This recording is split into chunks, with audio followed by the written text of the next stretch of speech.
Hello and welcome to another day here at the Damage Report following a Super Tuesday that was a little bit less than super. And I wake up this morning to find out, did you know they're delaying the next Bond movie from April to November? As if I haven't suffered enough over the past 24 hours. Thanks, America. But anyway, one thing we do have going for us is Jayar Jackson's back in studio. It is Jayar Wednesday after all. That's the big news of Wednesday, is the James Bond movie that I didn't know existed. That was the one thing I was looking forward to, was that movie. Haven't they made 72 of these movies? Yeah. Aren't they all the same? They're similar. I mean, okay. This one has a script co-written by Phoebe Waller-Bridge. I don't know who and that it has Ana de Armas. Never heard of either one. Never heard of that guy. Where am I? Where am I? Anyway. And no, but I can't. I don't have too much ground to stand on. I'll watch every Back to the Future movie. I'll watch every Rocky movie, and they're all different to me. But they're all including boxing. Every Rocky movie has some fake boxing. That's true. So I get it, but.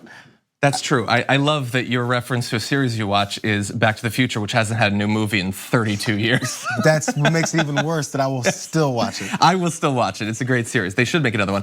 Anyway, look, we've got a lot more Bond talk for you. No, we're gonna talk about Super Tuesday and much more. We've got some changes in the race, people dropping out, some people perhaps on the cusp of dropping out. And then for 2 blocks, for the first time ever on the Damage Report, Benjamin Dixon is gonna be joining us to talk about Mike Bloomberg, a guy he's got a problem with, I'll say, and also where this race is likely to go. Then, we've got a couple more things I think we can take away from Super Tuesday, some good, some bad. And we're gonna touch base with a character we have not talked about much recently, Jeff Sessions. How's he doing? So anyway, before all of that, let's jump into the big developments coming out of yesterday. Down goes Bloomberg after what is electorally a disastrous Super Tuesday, if not in terms of his actual strategy for the race. Mike Bloomberg tweeted this: 3 months ago, I entered the race to defeat Donald Trump. Today, I'm leaving for the same reason. Defeating Trump starts with uniting behind the candidate with the best shot to do it. It's clear that is my friend and a great American, Joe Biden. So he's out and simultaneously lining up behind Joe Biden. Surprising few at this point, I think. Yeah, and not that anyone would ever do this, but it's almost one of those endorsements you don't want. So, he wants it. Yeah, he wants it, but honestly. Do you know why he wants it? Well, he wants the small group of voters that actually voted for Mike Bloomberg and bought into all the ads that he was running. I think that's part of it. I think what Joe Biden wants is $750 million in ads over the course of the next 2 months. That's I missed the obvious part. Yeah, no, the voters matter too. And look, it wasn't super small. In some of these states, Bloomberg got 18, 20%. Yeah, so it's, I mean, and we talked last night about potentially how many of those numbers were people that would have, a nice percentage would have gone to Joe Biden anyway. So he's missing out on that, and he's probably imagining, oh man, what last night could have been even more if Mike Bloomberg wasn't there. So I get it, but I mean, anytime you get endorsements from someone who's that opposite to any kind of democratic values, it's putting like a bit of an anchor around your foot. It's dragging you down, because now, like, oh, so you've been endorsed by Mike Bloomberg, the guy who's in stop and frisk. Do you agree with him on that? Because now you're carrying his points of view with you. And of course, the reason why he can't accept it is because no one's gonna start asking Joe Biden these questions. Yeah, we have entered into a race that is different in a few fundamental ways, but one of those ways is probably not, and now the media will be highly critical of Joe Biden. Come the general election, they gotta seem balanced with Donald Trump, and they're gonna be bringing up a lot of this Hunter Biden stuff. So then they're probably gonna talk about it. Has to answer for some supporters that go crazy online and say and do horrific things. Joe Biden should have to answer for people who have a name and were a presidential candidate for 2 weeks, and threw a lot of money at people and has bribed candidates and politicians for his adult life. Yeah. Why not answer for those people too? Yeah, so look, we can have like an analysis of what was Bloomberg's actual strategy, and I know a lot of people are saying this was always the goal, to drop out and help Biden.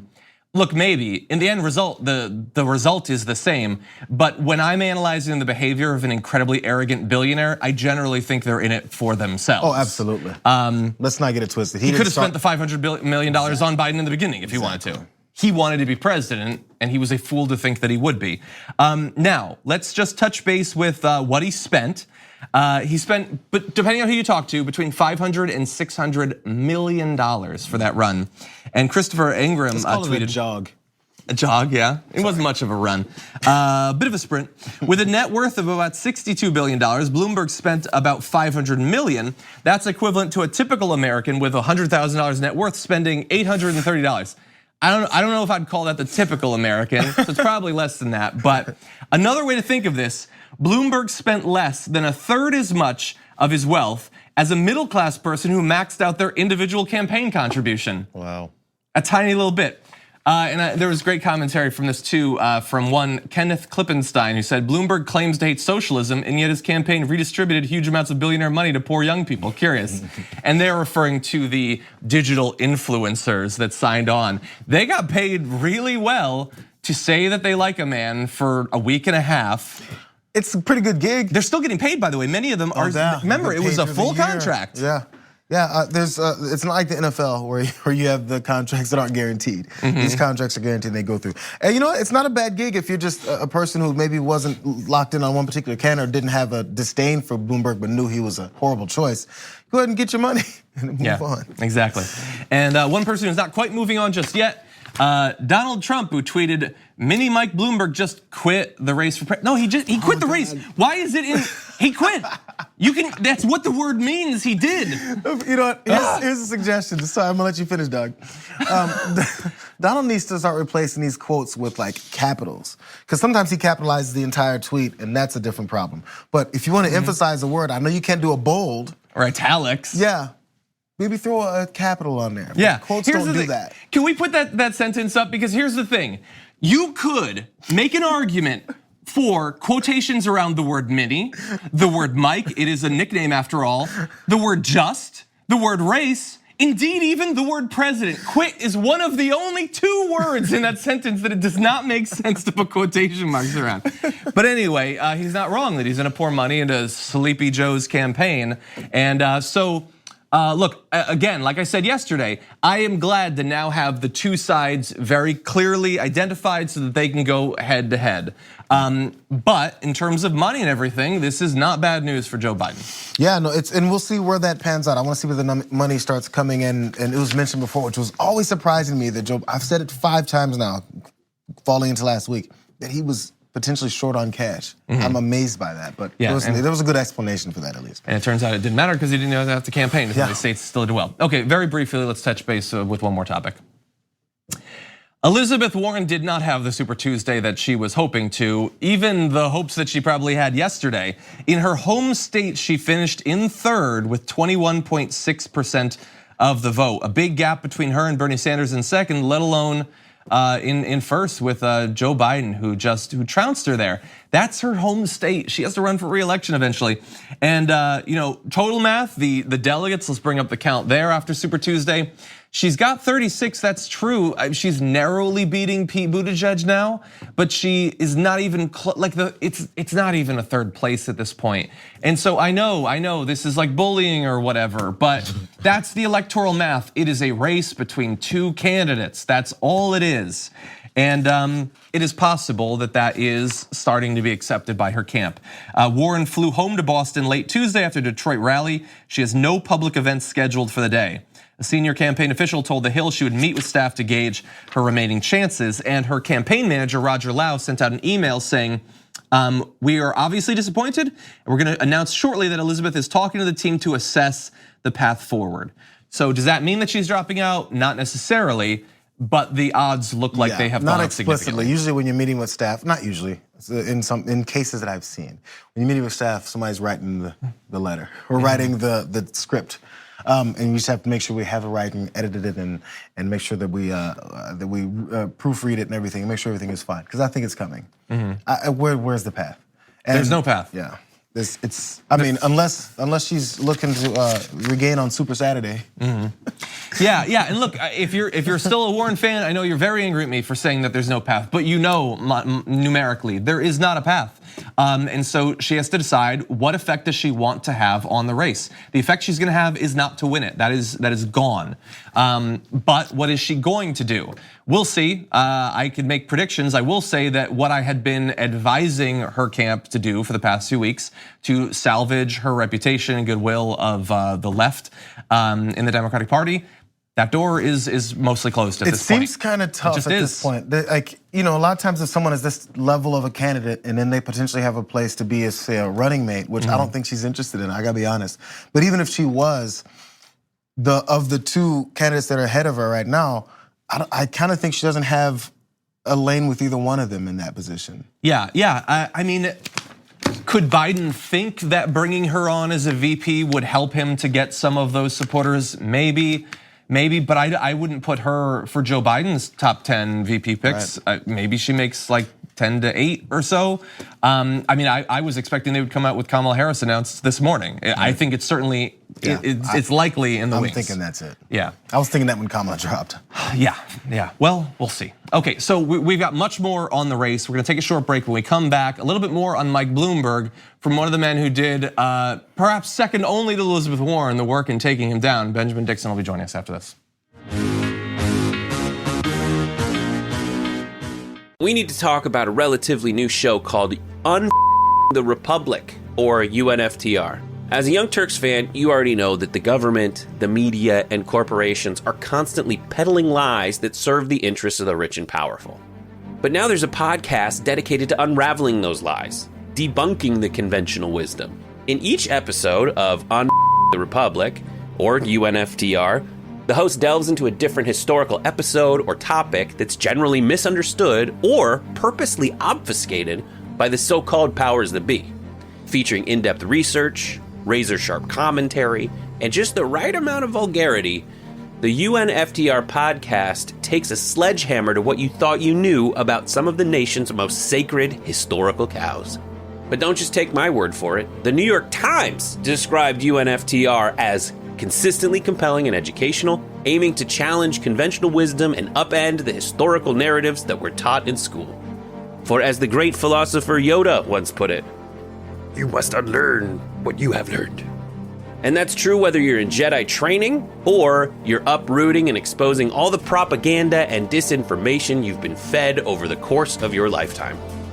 So search for UNFTR in your podcast app today and get ready to get informed, angered, and entertained all at the same time.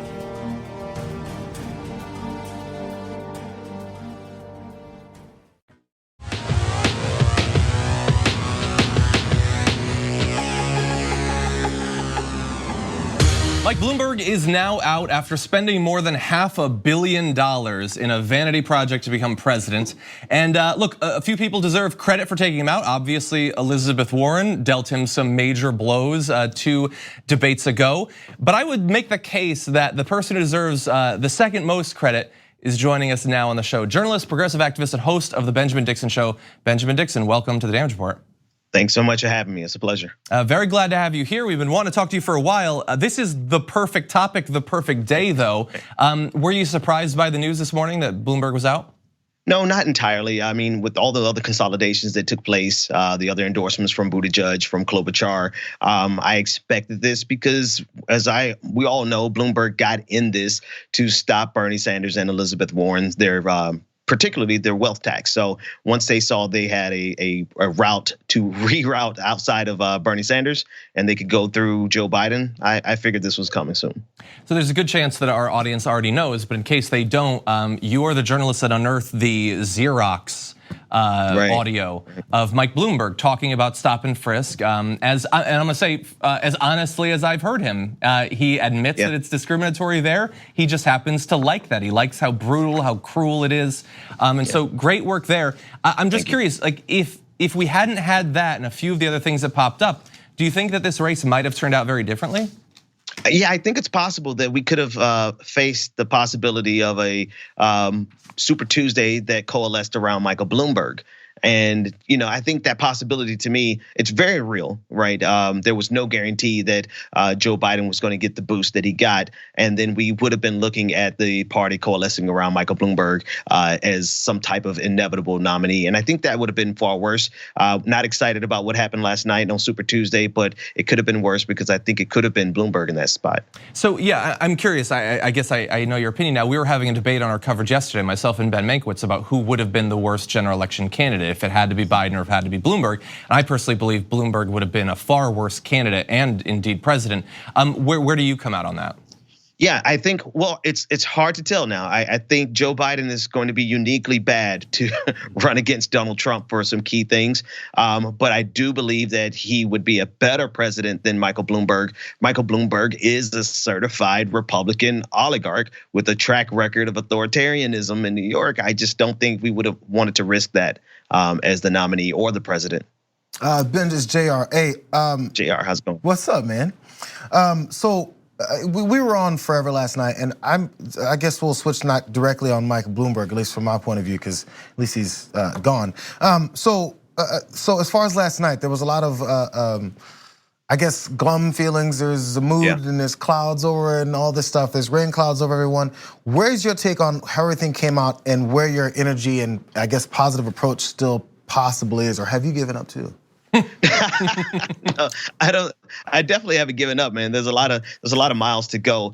I am, I am impressed that the moderates and the conservatives in the party were able to consolidate, and they basically joined all their powers together and became Captain Planet, Captain Moderate, to beat up against Bernie Sanders. I am impressed with that willpower and that political machination, but they chose Joe Biden, right? So if they were successful in the long run, they're going to go up against Donald Trump with Joe Biden, the man who last night mistook his wife for his sister and his sister for his wife. I mean, I don't know how much of a victory they should be celebrating today. Yeah. So I'm wondering also, so follow up on that.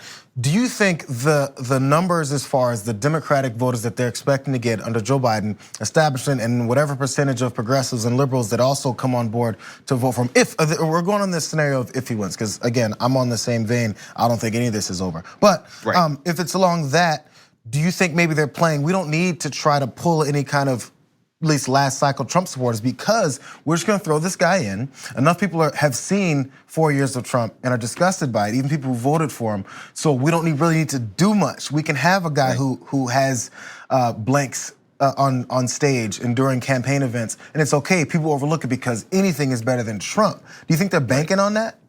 I think there's half and half. I think half the people who genuinely believe that Joe Biden stands a chance of stopping Trump, I think they genuinely believe that. But I do think you have some establishment players who never intend on beating, they don't need to beat Trump to preserve their power, right? And they know putting Joe Biden up against Donald Trump is almost elder abuse, right? It's and this is not to be ageist, but he is obviously showing sign of cognitive decline, and we don't want to talk about it, but we absolutely need to talk about it. Because when it comes to those 3 debates, he is going to get devastated by Donald Trump. And I think that there are people in the party who know that, but so long as they would rather lose to Trump than to win with Biden. Than to win with Bernie Sanders, that is. Yeah, I promise, I'm gonna let John get back on his show. It's quite all right, we're co-hosting here. So when it comes to things like that, because Donald Trump also doesn't have a grasp on reality, doesn't have a grasp on policy, or any real accomplishments that he can actually expand on in debates. So if you have 2 people who have this problem, have these limitations, really, where is it that Donald Trump is going to decimate Joe Biden when he doesn't have much of an information or an agenda base to really decimate him on? No, that's a great question. But the thing is the bar, Donald Trump's unique superpower, his uncanny superpower, is the fact that his supporters will support him no matter what. It doesn't matter how much he embarrasses himself, they are going to support him. It doesn't matter how much he lies, they're going to support him. So in a debate, you also have to take in consideration the ease of being hate-filled or being silly or being debased. Donald Trump doesn't have the standard of having to be presidential. He could just go into the mud. And it really is not difficult. He doesn't have to remember policy when he could just remember his bigotry. And his audience is going to reward him all the same. Yeah. So look, there's a lot more that we want to talk about in a bit about the race, including Elizabeth Warren, how we see the race shaping out. But one last question on Mike Bloomberg, though. He has already endorsed Joe Biden.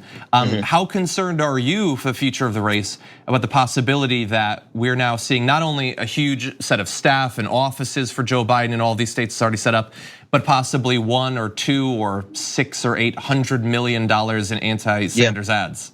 Yeah, I think it was inevitable. I think we idealistically underestimated how hard the establishment was going to fight against Bernie Sanders. And when Michael Bloomberg says that he was going to spend that money, I guarantee you he's going to spend it right now. That cash is going to come out right now. And so the odds are against us, but it's definitely not over. I think grassroots organizing outdoes spending money, as evidenced by the audio clip that we found that set Michael Bloomberg back. I mean, it was an alley-oop. Elizabeth Warren definitely slammed.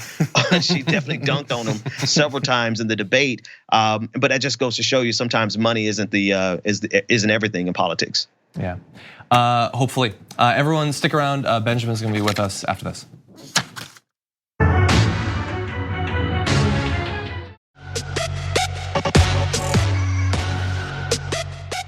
So after a Super Tuesday that did not necessarily go the way it looked like it was going to a few days ago for Bernie Sanders, what comes next? Well, we're gonna have a little debate about the near term, but in the immediate term, we do know that apparently breaking news, he's going to hold a press conference in Burlington, Vermont at 2 p.m., which is actually very soon local time. And so Benjamin Dixon, host of the Benjamin Dixon Show, joins us once again. I am seeing some social media buzz about the possibility that maybe it's a big endorsement. I know that you might just be finding out about this now. What do you make about this press conference announcement? We will see. I mean, I would be surprised if Elizabeth Warren is going to go ahead and endorse him. It would be a welcome endorsement. I think it would be the kind of push that he needs. Quite frankly, we all need. But I just would have to. I'll believe it when I see it. Yeah, I guess, yeah.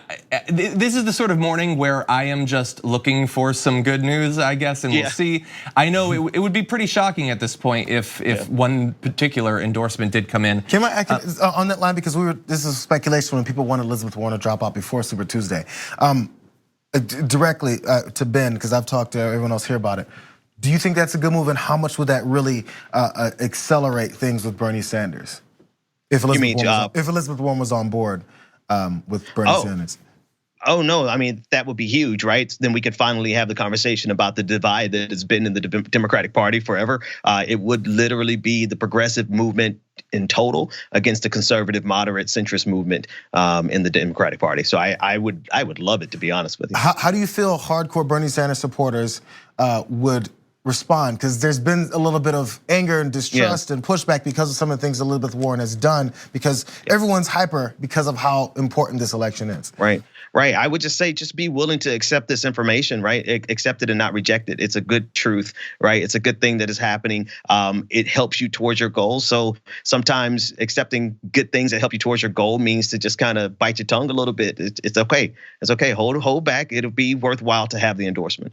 Yeah, and it doesn't mean, like, if you are, I think, rightfully frustrated by some of the attacks that she's launched against Bernie Sanders, doesn't mean that if she endorses him, suddenly the slate's clean and she's cool, but it is helpful to have more support on Bernie's side. So I think those are separate conversations that we can have both.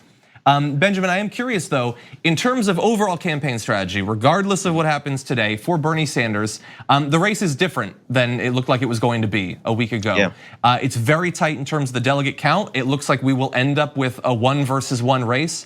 If you were advising the Bernie Sanders camp, what are some of the suggestions you would make to them about how they should adapt to the way the race is evolving?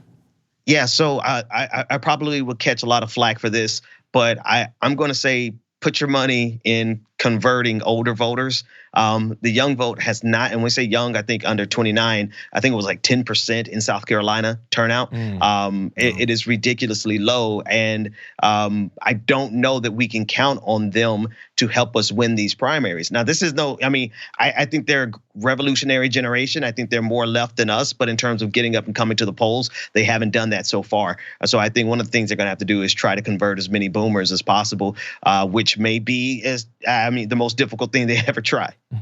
Yeah, so I guess I'm curious about that, because as many people have pointed out, much of the democratic socialism of the Bernie Sanders movement is trying to take the situation that the blessed elderly have, thanks to programs like Social Security, Medicare, Medicaid, those sorts of things, or Medicare specifically, and just say, hey, maybe we could all have that.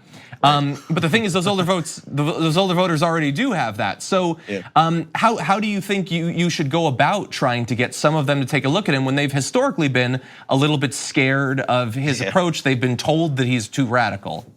Yeah, so this is like the nuclear option, right? I think we have to start appealing to our parents and our grandparents by letting them know, look, the reason we're broke, the reason we have to always ask you for money, the reason we're still staying in your house or in your basement, whatever the case would be, the reason most kids are not doing as good or definitely not doing better than their parents, it's a systemic problem.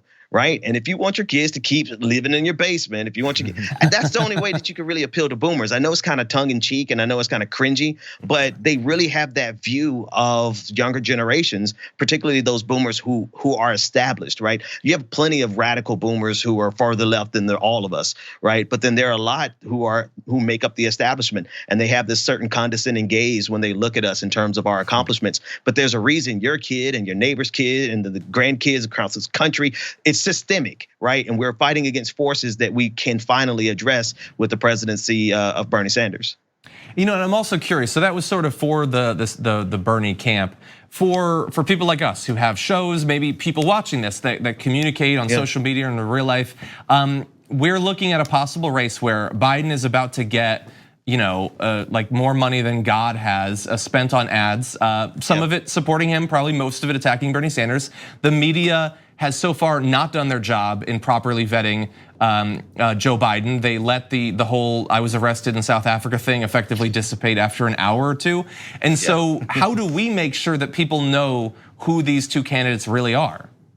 Right, I think we just have to apply the pressure like we would anyone else, right? And I try to make sure people understand. Listen, when you listen to my show, you're going to eventually come across episodes where I disagree and I'm critiquing Bernie Sanders. Now, if you know I'm going to critique Bernie Sanders and I even critique and correct myself, you should expect that we are going to come with a full force of our vetting power against any other candidate, right? There are no favorites. This isn't about a cult of personality and protecting your guy, because what happens is whatever is overlooked in the primaries will be exploited by Donald Trump in the general election. So you should be thanking us. Yeah, exactly. And I know we talked about this a little bit earlier on, but I have what I think is a very good view of how Bernie Sanders would do, for instance, on the debate stage against Donald Trump. I would be very comfortable with that.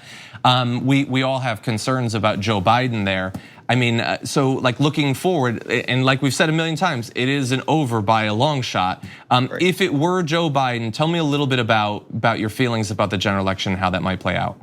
Listen, I mean, you have to ask yourself a couple of key questions. Is Joe Biden as good of a candidate as Hillary Clinton? No, he's not.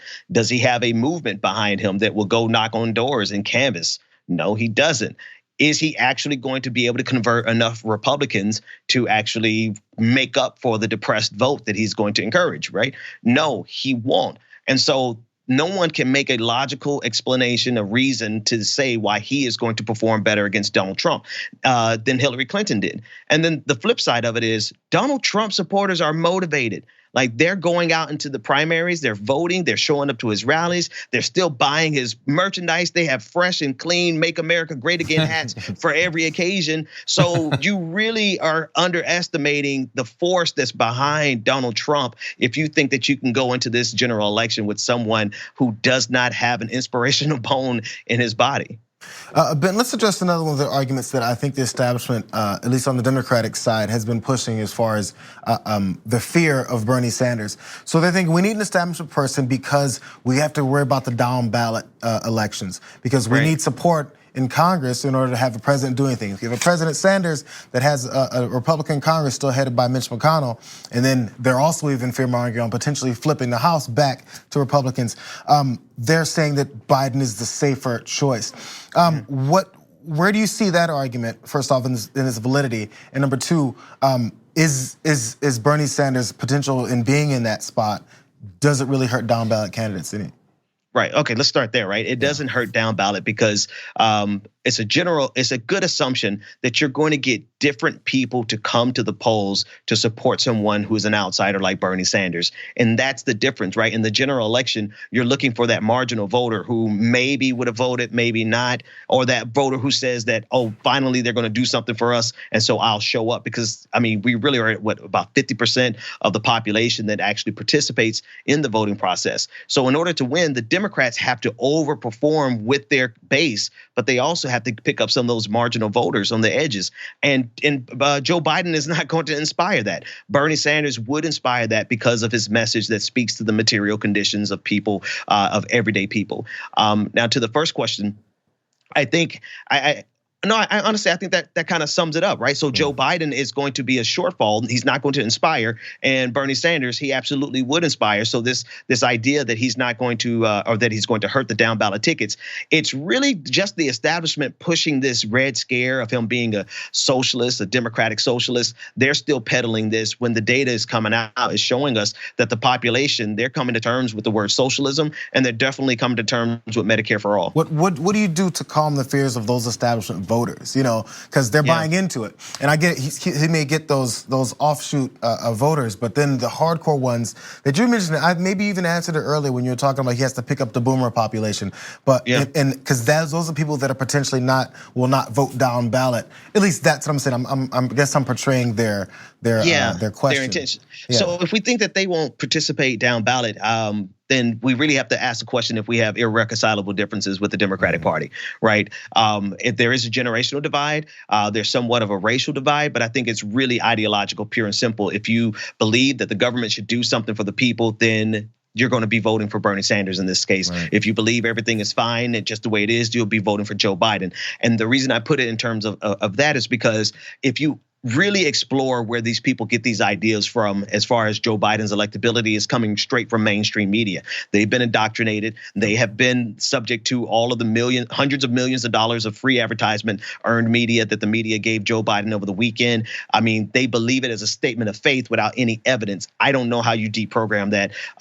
We just kind of have to decide whether or not we have irreconcilable differences at that point. Yeah. Really fast, I just want to end on what might potentially be a bit of a positive point.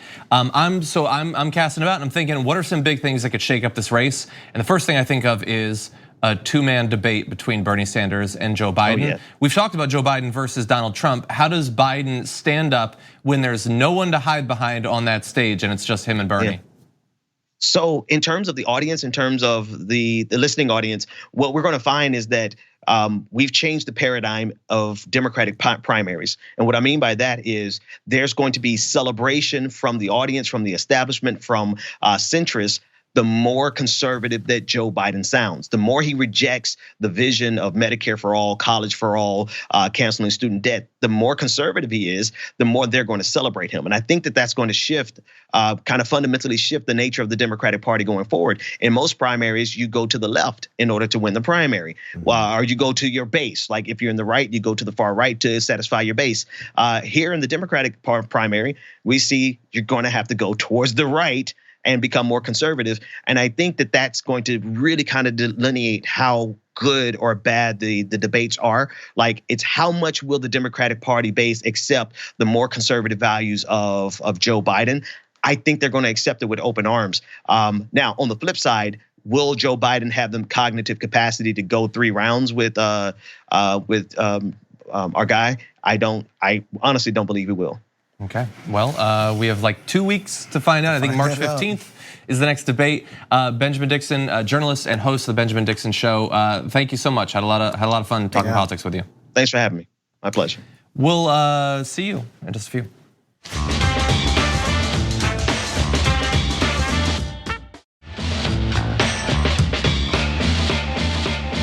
So coming out of Super Tuesday, I have a few issues with the votes that were cast, but I also have an issue with the difficulty that many people had in casting those votes in the first place. There were incredibly long lines here in California in some places. I was lucky to go to a polling place where I was able to get through in less than 30 minutes. Some people had to wait literally hours, late into the night. It was even worse in Texas. Election officials in the Houston area were forced to send in additional voting machines as thousands of people reportedly waited for up to 5 hours to vote at one station. I know it's not this simple, but my advice would be, if you have a cool storage place of a bunch of extra machines, send them out for the election. I know that's not how it actually works, but people had to wait a long time. Take a look at this guy. This is a last voter at the Texas Southern University. Hervis Rogers waited 7 hours to vote in America at a university.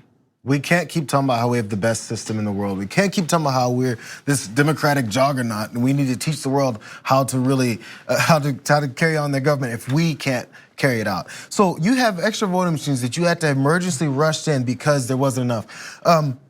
And there's not hair-pulling outrage in the country about it. If you think about it, if you go to your local grocery store and you see about 7 to 10 employees walking around not doing anything, and then there's 2 cashiers open, and there's lines down each aisle from each one. You know what you're gonna do? You're gonna say, what's going on? Somebody needs to get some cashiers in the front. How you guys running this business? You see all these lines, we're waiting forever, get someone up here. And you'd be justified in saying so. Now, I've seen people do that, and I was like, yeah, that guy's kind of off the rails, he's unhinged, he's mad. But I get his point. You'd get mad about just checking out from the grocery store if you have to wait for 30 minutes. That's a long time. Imagine standing in line for 7 hours to vote for leadership in your country that is supposed to be the best in the world at this. But you have extra employees, quote unquote, cash registers and cashiers hanging out, not doing anything. Why is this the case? Maybe it's on purpose? Yeah, maybe. Like, look, the having to deploy the emergency ones. Okay, maybe you have a cache so that, like, depending on which one fails, you send it there. But the fact that it failed was not really a surprise. Texas has closed 750 entire polling locations. I'm not even talking about pulled some of the machines from a location. They've shut down, getting on towards 1,000 polling locations in the last 8 years. The state had 1 polling place for every 4,000 residents back in 2012. That number almost doubled by 2018. Because I think that we can all agree that in Texas in 2012, a lot of people in Texas were saying, it's too easy to vote. Like, I'm just in and out. Like, come on, give me a challenge or something. And they achieved that. And so what's shocking is that the 50 counties that saw the highest growth in Black and Latino population had 542 sites close in those 6 years, while the 50 counties with the lowest Black and Latino population growth saw just 34 closures. And that came despite the population in those top 50 counties rising by 2.5 million people, while the other 50 saw their population fall by 13,000. Does that make sense? That makes all the sense in the world if you are a racist that hates the idea of democracy. I'm telling you these things, and actually it's disappointing that both parties aren't outraged by this. Well, I mean, I understand why one party isn't, but so the other party that's supposed to be open to more voters coming in isn't making this the #1 issue. It has to be what it is, but maybe they're content with it as well. Or when we talk about the Voting Rights Act doesn't need to be strengthened or actually gets stripped and becomes toothless because, oh, it's okay, the states will handle it. We've gotten by that problem. Yeah. Well, we've recreated the problem that actually never went away. But if you want to act like we've gotten by it, well, you're making it happen again. And then who's to say, who's going to be the one to actually bring this issue back up? Yeah, and look, for years now, I've been frustrated by the fact that the way I described it on Twitter was we have one party that is engaged in a decades-long war to kill democracy, and we have another party that's standing on the sidelines like, they're apathetic. Technically, they probably support people voting, but when they had a supermajority in the Senate, what did they do to make sure that we could vote in the future? By the way, I want you to really think about that because it's not just, like you could say that for virtually any topic. When they had the power to do virtually anything they wanted, why didn't they use it? But in this case, it's not just that it's the right thing to do. It's not just that they call themselves Democrats but don't seem to care about democracy.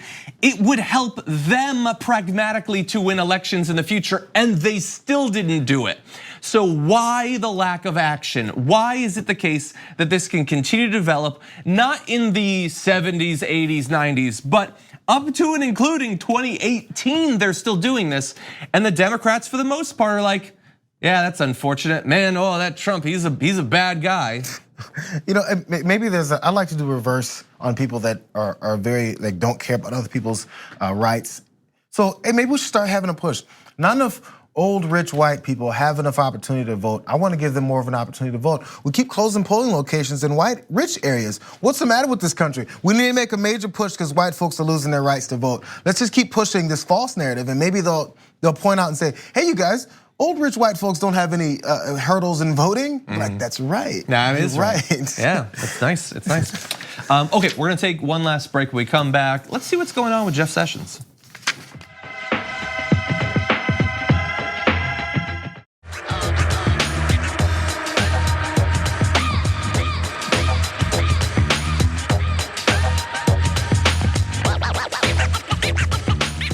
So you probably heard that following last night, Donald Trump is attacking Joe Biden. He's in a good mood, but Joe Biden's not the only one he's attacking. You remember Jeff Sessions? Jeff Sessions ran an election last night, and he actually came out second in the Alabama Senate Republican primary to Tommy Tuberville. So now look, that does not mean that he's done. They're gonna have a runoff election right now. But Jeff Sessions not only, of course, wanted to come in first, but he was hoping to win this thing outright. And that did not happen, which is bad news for Jeff Sessions, particularly because Donald Trump was paying attention and tweeted at him, "This is what happens to someone who loyally gets appointed Attorney General of the United States and then doesn't have the wisdom or courage to stare down and end the phony Russian witch hunt, recuses himself on first day in office, and the Mueller scam begins." Surprised he didn't put quotes on first day. Or first or day. Or Sessions or the comma. I don't know. But I love that like Trump was just waiting around to like pounce on Jeff Sessions, a guy who he hates as much as I hate Trump for the crime of recusing himself, which of course he should have done. Okay, so this is the same guy. What kind of man is this? Let's not forget. And also the same guy who was one of the first to support Donald Trump before everyone else was. One of the first. When we first said Jeff Sessions is crazy when he did that. But then, so fast forward to now, when Donald Trump is tweeting how he loyally appointed him to the guy who got on his knees consistently, even after he called him less of a man and said, "I really hope the president, for this particular election as well, I trust the president will support me." Apparently you don't know who the guy you've been working for. Yeah, you want an example of that? So not only did the former Attorney General say last year that he, quote, certainly going to hope Trump endorses him, but he also claimed the president had told him he would, at the very least, hold his fire as Sessions tries to reclaim his old seat.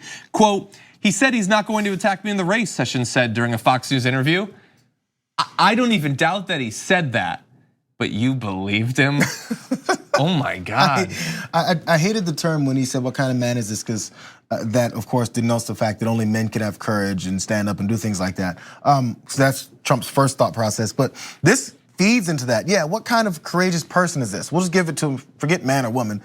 Jeff Sessions continues to grovel and not see the reality of the situation. Donald Trump has shown this over and over and over again. It's like there's no other outlet that these folks have rather than to continue to go back to the guy who keeps slapping you across the face. Yeah. After this, we'll see again.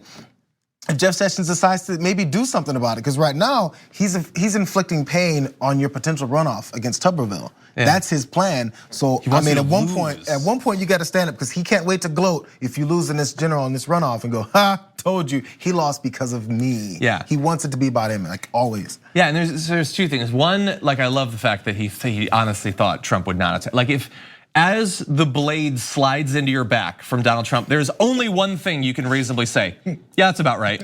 And here's the thing. Higher, please, John. I thought it would be higher. And look, the only other thing, there is a little bit of good news for Jeff Sessions.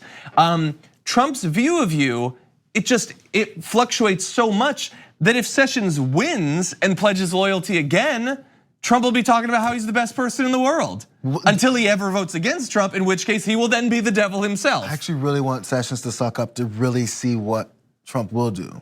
If he'll stick with the, "Oh, I hate that guy," because he can't get over the recusal. So he can't get beyond that because that's in the past. It's never. He has been talking about it for years. That's true. He can't get over it. So I wonder if the reversal back to kissing, kneeling down on him again will allow him to maybe switch it back. I don't see it. He's too petty. The president is way too petty. He wants his vote though. I don't know. We'll see. He said nice things about Mitt Romney before, most recently. So anyway, Jeff Sessions, welcome back to reality and to American politics. This is the party that you want to be a part of. Let's not forget, this is the seat that Jeff Sessions held before he went into the administration before, of course. So it's not like this is some extra seat or some democratically held seat. This is Alabama. Yeah. So he was there already. This is his seat. And by the way, look honestly, if you're a Republican, look at what being supportive of Donald Trump has gotten you. He left a cushy spot in the Senate to work for Donald Trump. He spent 2.5 years getting attacked brutally publicly by Donald Trump. Then he decides to go back to his seat, and Trump turns on him to try to get Tuberville elected. I think Sessions' son was mad about it. Anyway, sorry. Yeah. Anyway, okay, look, that was obviously a big show. We want to thank Benjamin Dixon for joining us once again. Very invigorating conversation there. Jayar Jackson, as always, thank you for making Wednesday. it Jayar Wednesday. More big news. God only knows what's going to happen then. But anyway, yeah, thank you for joining me. I got my live podcast taping for Politicon. We'll have details on that as the day proceeds, but we'll see you tomorrow.